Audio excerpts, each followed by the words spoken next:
आज की इस क्लास में हम क्लास 10th की जो साइंस है उसकी प्रश्न बैंक 2022 और 23 के लिए जो जारी की गई है उसके अध्याय 1 से क्वेश्चन नंबर 6 अति लघु उत्तरीय प्रश्नों को आज हम जानेंगे। पिछले वीडियो में हमने इसके 10 क्वेश्चन कर चुके थे।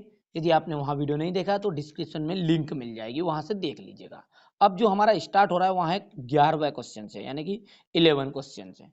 सिल्वर क्लोराइड को गहरे रंग की बोतल में क्यों रखा जाता है? तो वो जो गहरा रंग है वह काला रंग होता है। ठीक है, क्यों रखा जाता है? तो देखिए इसका उत्तर देख लेते हैं। उत्तर को आप यहां से लिखिएगा, बढ़िया से देखिएगा।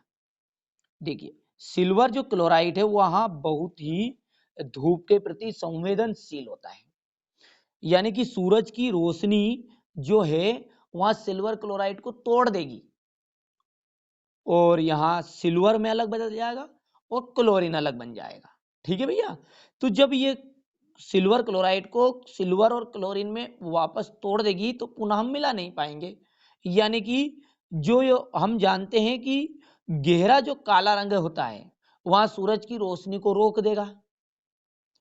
अब जब रोक देगा तो यहाँ सूरज की जो रोशनी है इसे तोड़ नहीं पाएगी। बस इसी कारण से इसे बचाने के लिए, इसे सुरक्षित रखने के लिए ही सिल्वर को गहरे काले रंग में रखा जाता है ताकि वहां धूप से बची रहे।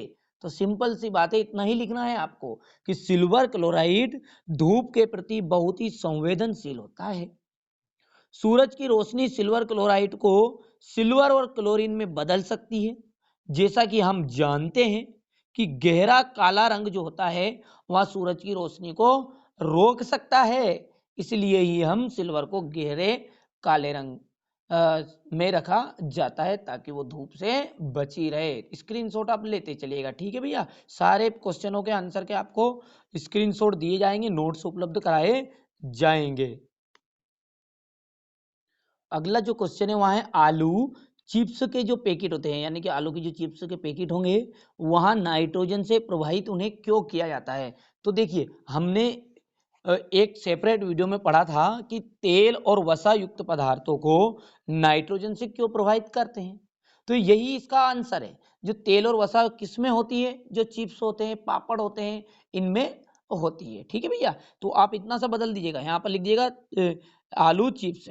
देखिए आलू चिप्स यहां से इतना छोड़ दीजिएगा, यहां से लिखिएगा आलू चिप्स ऑक्सीजन के संपर्क में अधिक समय तक रहने पर उपचयित हो जाते हैं। क्या लिखेंगे कि आलू चिप्स ऑक्सीजन के संपर्क में अधिक समय तक रहने पर उपचयित हो जाते हैं और अपना स्वाद और गंध बदल लेते हैं। आपने देखा होगा यदि हम पैकेट फाड़ देते हैं, खुला रख देते हैं, तो थोड़े समय के बाद में, 1 या 2 दिन के बाद, वहां जो शुरुआत में जो जिस तरह की चिप्स थी वहां नहीं रहती है, उसकी गंध भी बदल जाती है, उसका स्वाद भी बदल जाता है। बस इसलिए इन्हें विकृत गंधिता के कारण ये होता है। तो विकृत गंधिता को रोकने के लिए ही इन्हें कम प्रभावित, यानी कम सक्रिय गैस जिसे नाइट्रोजन से प्रभावित किया जाता है। यानी कुल मिलाकर बात है कि इनमें नाइट्रोजन गैस भरी जाती है। ठीक है भैया, तो आप सिर्फ तेल और वसा युक्त पदार्थ इसकी जगह पर आपको लिखना है आलू चिप्स और आपका उत्तर कंप्लीट है। चलिए अगला उत्तर देख लेते हैं कि दैनिक जीवन में संचारण के कोई 2 उदाहरण आपको देना है। यानी हमारे जो दैनिक जीवन है उसमें संचारण क्या होता है? देखिए संचारण का मतलब होता है जंग लगना। तो कोई भी जो वस्तु है जिस पर जंग लगती है उनके कोई 2 आपको उदाहरण यहाँ पर देना है। चलिए तो यहां से आप लिखिएगा संचारण के उदाहरण, लोहे पर जंग लगना, ठीक है, सोने चांदी के गहनों का काला होना, वो काले भी होते हैं, 2 उदाहरण तो ये हो चुके। तीसरा है कि कापर और पीतल की जो सतह होती है, जो बर्तन होते हैं कापर और पीतल के, उन पर हरे रंग की परत चढ़ती है। बस ये है संचारण के उदाहरण। तो बस इतना सा लिखना है, 2 नंबर में आपसे पूछा भी जाता है। चलिए अगला क्वेश्चन देख लेते हैं। क्वेश्चन नंबर जो 14 है इसमें आपसे क्या पूछ रहा है, देखिएगा कि वायु में जलाने से पूर्व मैग्नीशियम रिबन को साफ क्यों किया जाता है? तो जैसा कि मैंने इसे पिछले वीडियो में बता भी चुका हूं, अगले वीडियो में ये हो चुका है कवर। देखिए फिर से रिपीट देख लेते हैं कि देखिए जो मैग्नीशियम जो रिबिन होती है उसके ऊपर एक धुंधली मैग्नीशियम ऑक्साइड की एक परत चढ़ जाती है, जैसा यहां पर देखेगा Mg। प्लस ऑक्सीजन के जैसे संपर्क में आई है मैग्नीशियम, तो इसने क्या बनाया, मैग्नीशियम ऑक्साइड। बस ये मैग्नीशियम ऑक्साइड की एक परत चढ़ जाएगी किसके ऊपर, अब मैग्नीशियम के ऊपर। भाई ये जो परत है इसको हटाना है, हटा देंगे तो वहां थोड़ी साफ हो जाएगी, धूल की तरह रहेगी। ठीक है भैया, तो मैग्नीशियम रिबन के ऊपर एक धुंधली मैग्नीशियम ऑक्साइड की आरक्षक परत जम जाती है।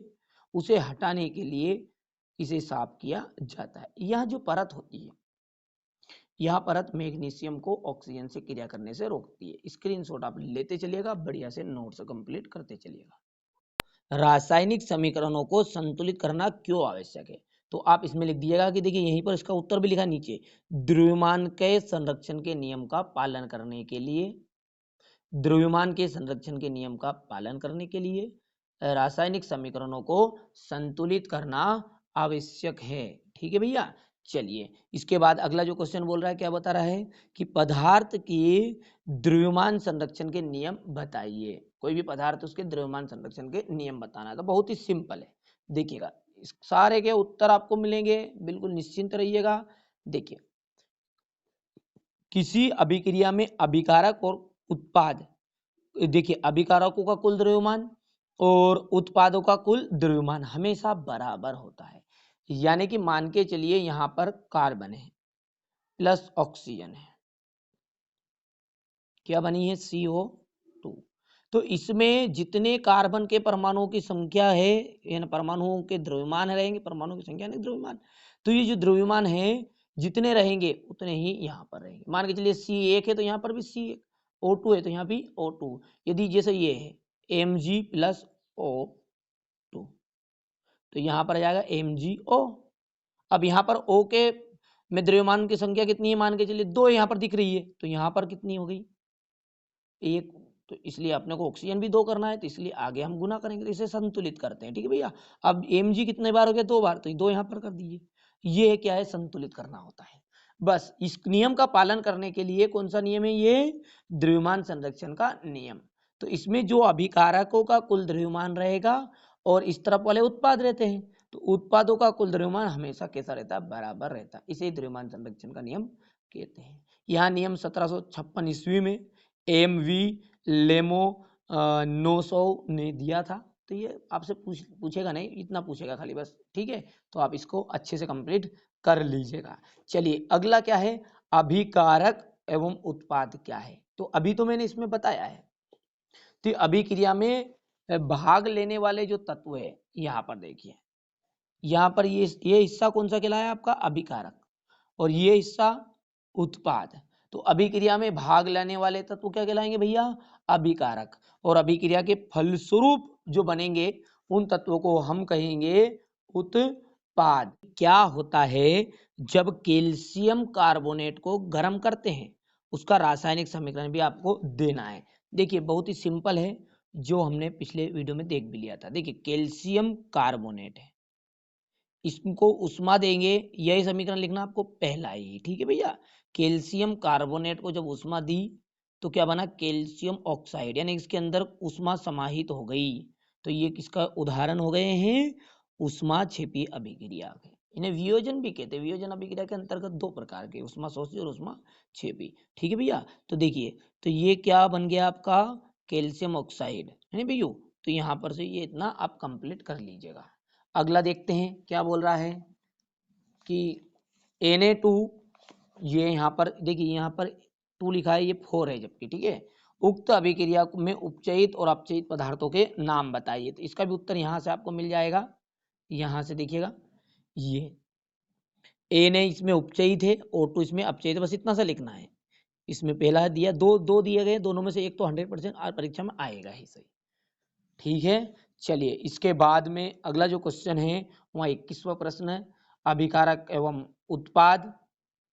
तो ये तो हमने अभी देख भी लिया है कि अभिकारक किन्हें कहेंगे, कि वे पदार्थ या तत्व जो अभिक्रिया में भाग लेते हैं उन्हें अभिकारक कहते हैं, और अभिक्रिया के फलस्वरूप बनने वाले तत्वों को उत्पाद कहा जाता है। और अगले वीडियो में हम इस क्वेश्चन नंबर 22 से देखने वाले हैं क्वेश्चन नंबर 25 तक, और इसके बाद में हम लघुत्तरी देखेंगे 3 अंक वाले, जितने कवर हो सकेंगे। तो मिलते हैं अगले वीडियो में। आशा है इस वीडियो में जो भी जानकारी आपको दी गई है उससे आप संतुष्ट होंगे।